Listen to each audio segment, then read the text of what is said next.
Nabil, Bu. Kenapa? Katanya terlambat. Oh, terlambat ya. Nanti ibu catat yang terlambat. Eh, Sebelum kita mengawali pembelajaran, sebaiknya kita berdoa terlebih dahulu. Berdoa dimulai. Berdoa bisa dicukupkan. Oke, berarti masuk semua ya, jadi kecuali Nabil yang terlambat tadi. Oke. Ya, Bu. Untuk pembelajaran hari ini kita akan mempelajari tentang industri perhotelan. Oke. Oh iya, sebelum kita masuk ke materi, Ibu ada mini games. Nah, apa itu? Clue-nya adalah perhatikan kata-kata. Kalau Ibu bilang jeruk itu 2, manggis itu 2, pil itu 1. Kalau semangka berapa? 3. Benar. Oke, lanjut ya lagi. Oh ya, warna hewan aja deh. Gajah itu 2, kalajengking itu 4, semut itu berapa? 2. Betul. Kalian tahu dari apa itu? Dari apa namanya? apa sih penyebutannya, kayak Dari Kata. suku katanya, Bu. Iya, betul. Oke, betul ya. Dari vokal. Oke, terima kasih. Berarti kalian fokus nih. Ada hadiah, Bu. Oh iya, ada hadiah buat tenang aja. Nanti temuin ibu, nanti kasih hadiah. Oke, kita akan mempelajari sejarah industri perhotelan dan juga klasifikasi perhotelan. Oke, ini ada video ya anak-anak. Kalian perhatikan dengan benar. Kalian harus fokus karena setelah video ini akan ada sedikit pertanyaan yang pastinya jawabannya sudah ada di dalam video ini, di dalam video sini. Jadi kalian harus benar-benar memperhatikan.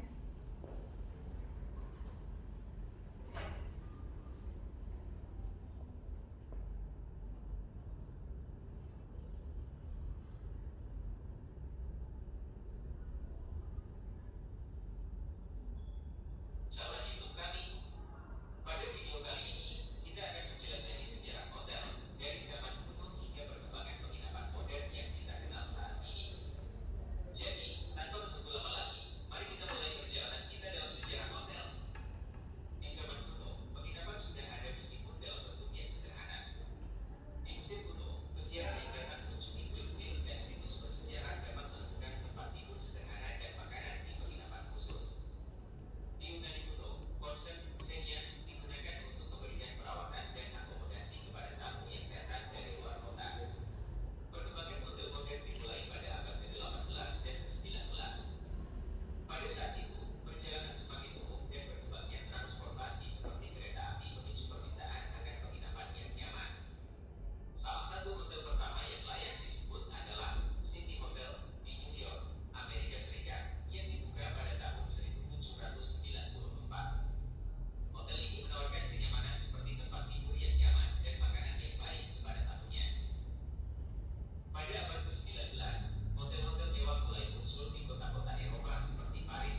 tahu jawabannya dan pasti bisa menjawab.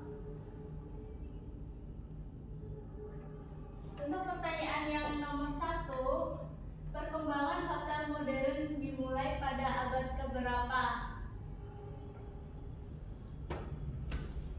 Ayo, siapa yang bisa menjawab? Bentar, Bu. Mbak Maria yang mau menjawab. Iya. Oke. Untuk nomor 1 jawabannya apa? Pada abad ke-18 dan 19, Ibu. Betul. Oke. Selanjutnya untuk yang kedua, City Hotel di New York dibuka pada tahun berapa?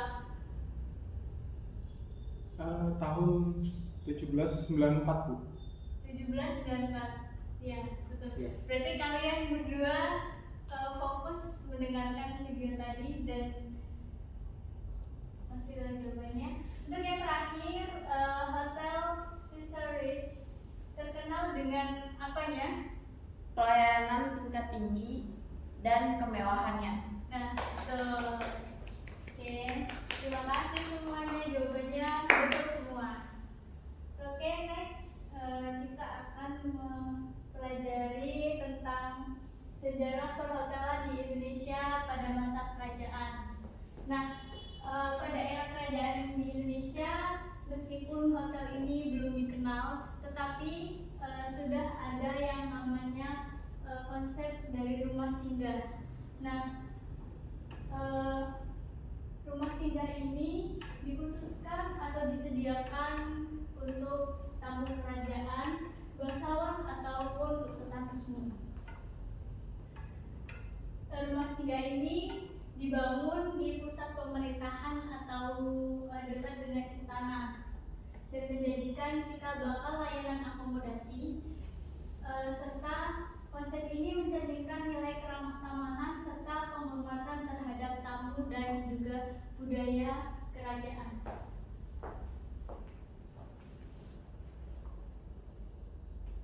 Terus selanjutnya sejarah perhotelan di Indonesia pada masa kerajaan hingga kini. Nah, sejarah dari perhotelan di Indonesia yang bermula pada masa kerajaan ketika rumah singgah dibangun dan juga sebagai penyambut tamu dan juga dari kalangan raja ataupun bangsawan. Pada era kolonial Belanda, hotel-hotel yang bergaya Eropa mulai dibangun dan memasuki tahun 1970-an dibangunnya tuh. Perkembangan yang semakin pesat itu menjadi pemicu lahirnya hotel-hotel milik negara seperti Inah Group dan juga Sahid. Hotel-hotel swasta dan juga nasional saat ini Indonesia itu memiliki banyak sekali, bahkan mencapai ribuan hotel yang berskala nasional maupun internasional.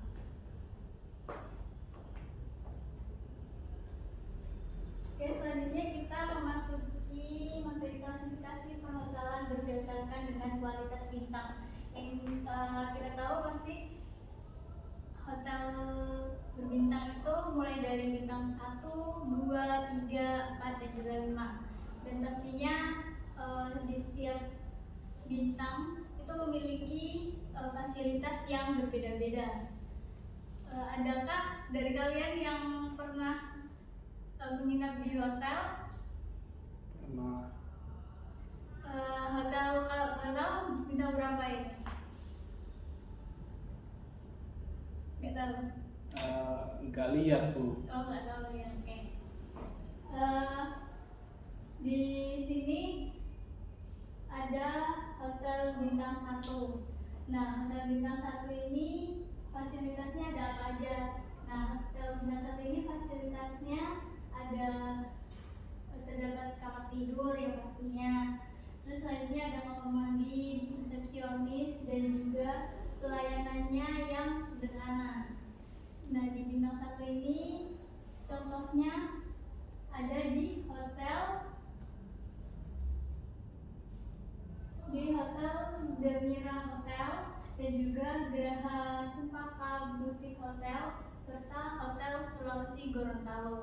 Ini contoh-contohnya yang ada di Surabaya ya.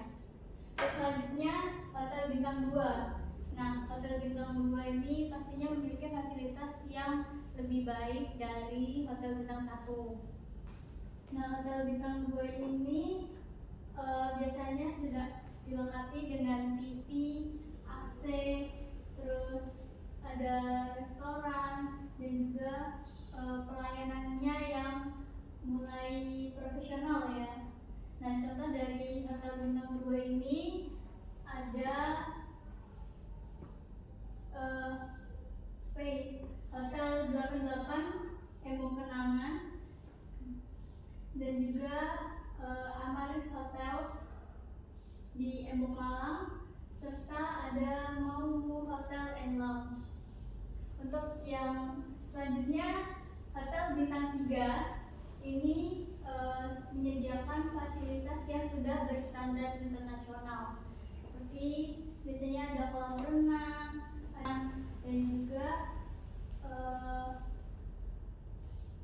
layanan kamar. Nah, ini tuh cocok untuk yang sedang stay bersama keluarga atau sedang berbisnis. Nah, itu cocok di Hotel Bintang 3. Selanjutnya, oh ya, untuk contohnya di Hotel Bintang 3 ini ada Hotel Cantika Pandegiri, ada Hotel Geraha Agung, dan juga ada Mainhome Hotel. Terus selanjutnya di Hotel Bintang 4 ini menawarkan layanan dan juga fasilitas yang lebih lengkap, seperti ada spa, terus ada restoran yang sudah gimana ya, restoran yang mewah lah intinya. Terus selanjutnya ada pelayanan dengan kualitas yang tinggi. Nah, contoh dari Hotel Bintang 4 ini ada The Alana, ada Garden Palace, ada Mercure Grand Marima, dan juga ada area Sentra. Untuk yang terakhir di Hotel Bintang 5 ini pastinya hotelnya sudah mempunyai kualitas yang terbaik, karena ini udah tingkat paling tinggi di Hotel Bintang 5 ini. Nah, Hotel Bintang 5 memiliki kelas yang paling tinggi ya, atau paling atas. Pelayanannya yang eksklusif dan juga memiliki fasilitas yang sangat lengkap. Nah, di Hotel Bintang 5 ini kebanyakan seperti apartemen, dan biasanya ada mini dapurnya, terus ada fasilitas yang sangat lengkap gitu ya, dan juga memiliki desain yang mewah tentunya. Oke. Di Hotel Bintang 5 ini biasanya dikelola oleh jaringan internasional. Nah, contohnya di Hotel Bintang 5 ini ada seperti The Marriott, The Westin, selanjutnya ada DoubleTree by Hilton, Grand Swiss, dan juga Hotel Majapahit.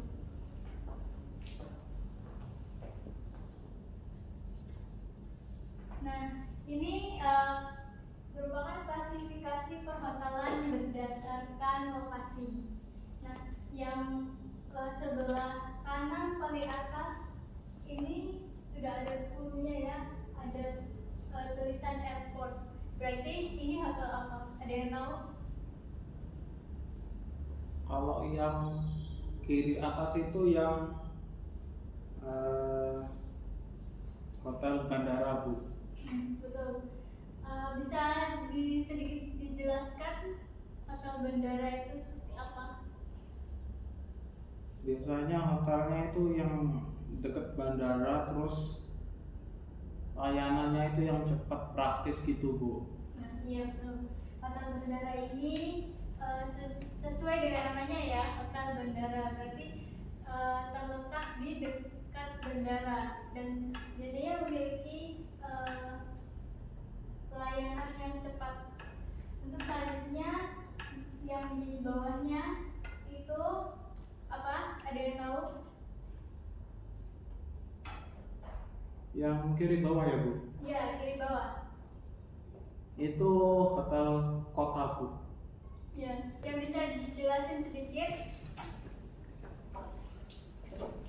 Kalau hotel kota itu biasanya di tengah-tengah kota gitu Bu, Oke, ya dekat betul. area-area bisnis perkantoran gitu. Ya, hotel kota ini biasanya terletak di tengah kota dan biasanya pebisnis itu kebanyakan memilih hotel yang berada di tengah kota karena pasti apa ya, mudah dijangkau gitu kan ya. Selanjutnya yang sebelah kanan atas itu adalah motel. Ada yang tahu motel itu apa? Saya Bu, Apa? motel itu seperti letaknya itu biasanya di pinggir jalan raya atau perjalanan gitu. Terus biasanya motel itu ditunjuknya itu untuk pengendara atau wisatawan. Terus ya untuk fasilitasnya itu sederhana dan mudah diakses. Ya, betul. Motel ini biasanya terletak di pinggir jalan dan dipergunakan untuk wisatawan dengan berkendara menggunakan kendaraan pribadi. Selanjutnya yang terakhir ada hotel resort. Ada yang tahu apa itu hotel resort? Resort saya belum tahu. Iya, Pak. Resort itu kayak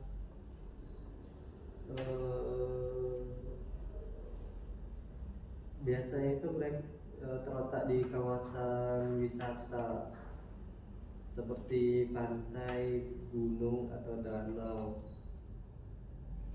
Biasanya untuk fasilitasnya itu bervariasi sih, tergantung dengan tempatnya. Oh iya, betul. Hotel resort ini biasanya terletak dekat dengan area wisata.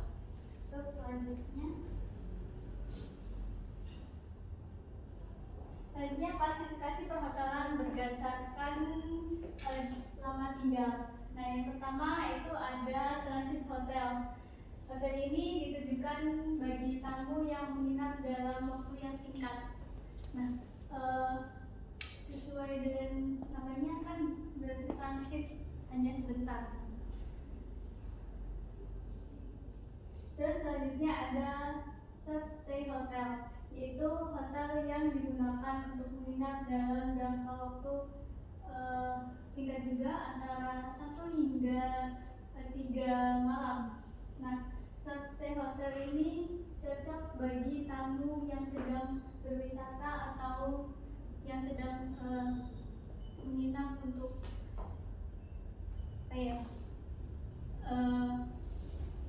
tujuan bisnis mungkin. Terus selanjutnya ada long stay hotel. Nah, long stay hotel ini dipergunakan atau diperuntukkan untuk tamu yang berencana menginap dalam jangka waktu yang lama, seperti dalam jangka waktu mingguan atau bahkan bulanan. Nah, hotel jenis ini dilengkapi dengan fasilitas seperti dapur kecil, laundry, dan juga ruang tamu, sehingga memberikan kenyamanan yang mirip dengan seperti di apartemen.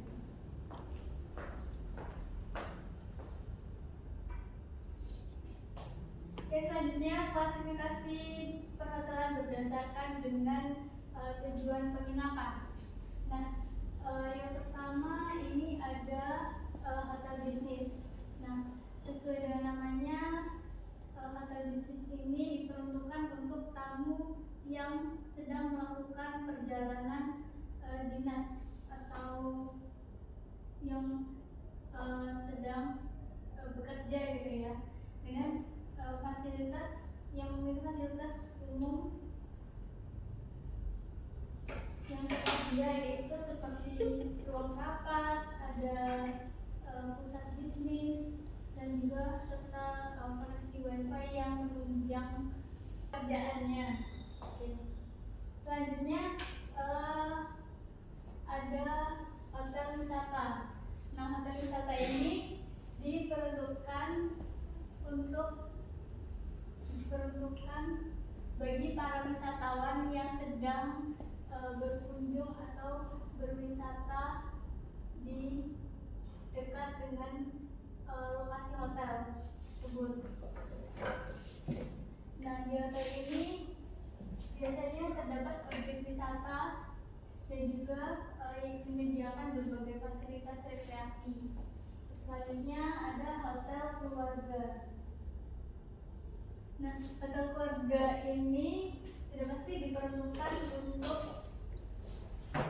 tamu yang sedang berkunjung bersama dengan keluarga.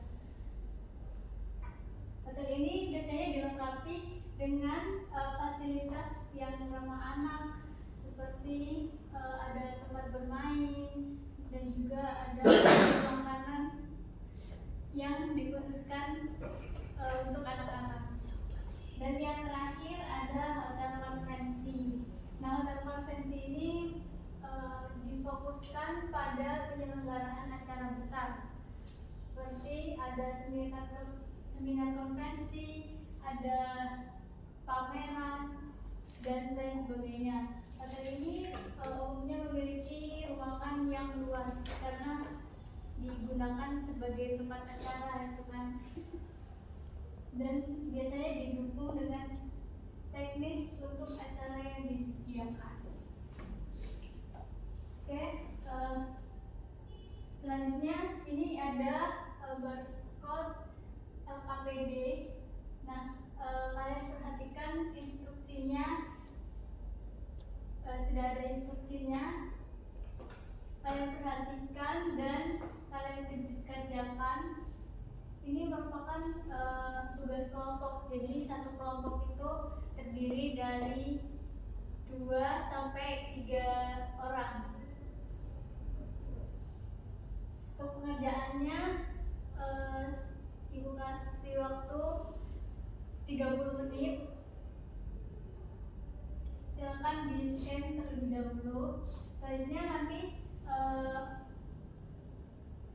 kalian per kelompok maju untuk presentasi. Oke, terima kasih. Presentasi kalian semua tadi sudah sangat-sangat bagus. Untuk selanjutnya, nah ini ada post test. Jadi kalian kerjakan kembali di barcode sini, kalian scan dan kalian kerjakan. Ibu beri waktu 10 menit untuk mengerjakan.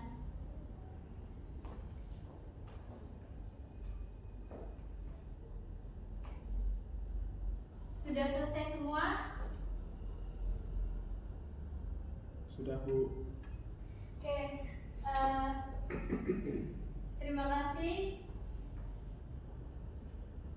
Nah, kita sudah ada di penghujung pembelajaran hari ini. Semoga apa yang disampaikan tadi bermanfaat untuk kalian. Jangan lupa belajar di rumah. Dan sekian dari Ibu. Ibu minta tolong satu dari kalian untuk menutup dengan doa. Baik, sebelum mengakhiri pelajaran, alangkah baiknya kita berdoa menurut beragama agama masing-masing. Doa mulai, doa selesai. Terima kasih. Sekian dari Ibu. Wassalamualaikum warahmatullahi wabarakatuh. Waalaikumsalam.